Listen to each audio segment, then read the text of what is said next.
Life is a journey, and the people we love can only walk with us for part of it. John Harper once said that life is like a train, where everyone gets off at different stops. We should cherish the time we've had with our loved ones and be even more grateful if someone can stay with us for the entire ride. Having a partner, both in youth and in old age, is a true blessing. However, not all love endures a lifetime. Some partners depart this world early due to illness or unforeseen tragedy. When a spouse passes away, the home feels empty, as if the very foundation of life has crumbled. Yet, despite the overwhelming sadness and pain, time does not pause for anyone, and the departed will not return. In the face of such loss, it is vital to heal oneself while continuing to live a meaningful life. 3 seasoned individuals share their wisdom, advising that when your spouse leaves you first, there are 3 crucial things you must avoid to ensure a peaceful and fulfilling later life. Embracing these principles can lead to comfort and joy in your remaining years. First, avoid immersing yourself in excessive grief for too long. When someone who has shared the majority of your life departs, even the company of children may not fill the void left behind. That space belongs uniquely to your partner, and it's easy to linger there, unwilling to move forward.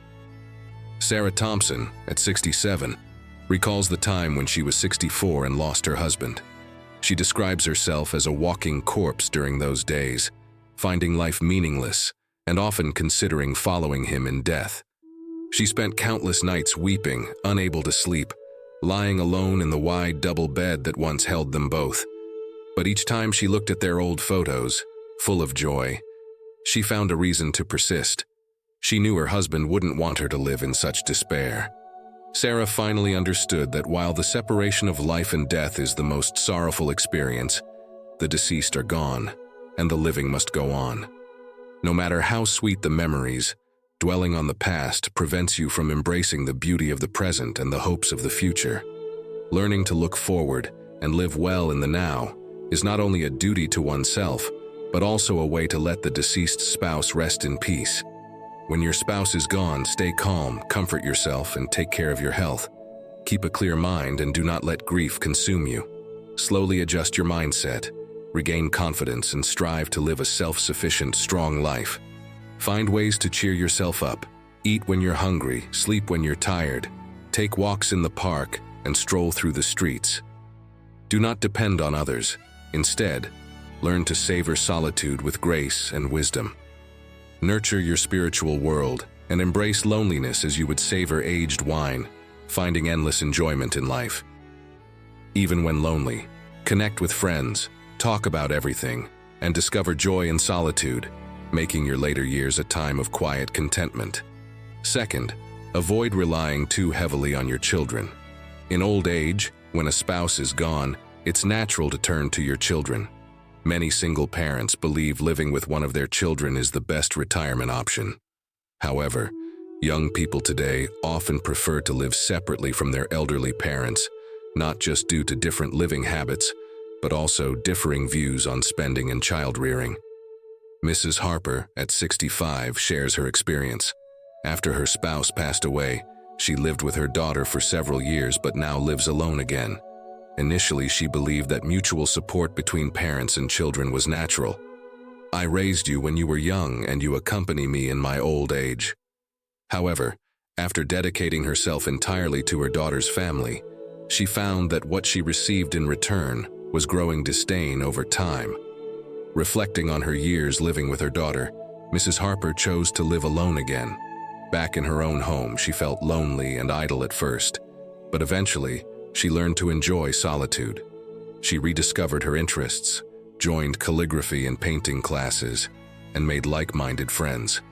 Her days are now fulfilling, and she finally lives the retirement life she had longed for after her husband passed away.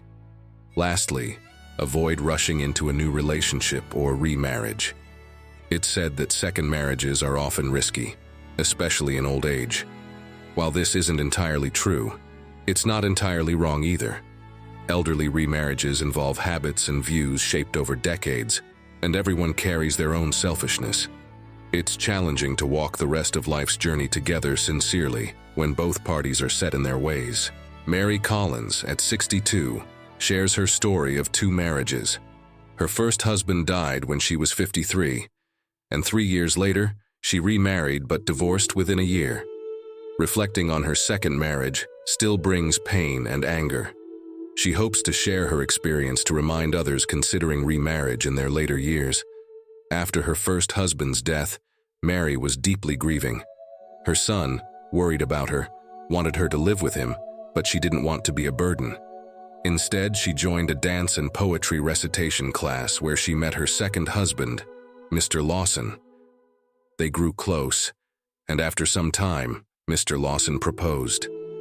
Despite her son's advice to take things slowly, she rushed into marriage. However, conflicts soon arose, and eventually she realized that remarriage at this age was not the right choice for her. Reflecting now, Mary believes that while living alone might be lonely, it's better than dealing with the challenges of a problematic remarriage. Life is fleeting, and everyone experiences ups and downs, but loneliness can enrich us if we accept it and learn to live a better life. Taking care of yourself, finding joy in solitude, spending time on hobbies, meeting new friends, and embracing life's changes will make your later years vibrant and fulfilling. Refusing excessive grief, dependence on children, and rash remarriage will bring you a rich, satisfying old age.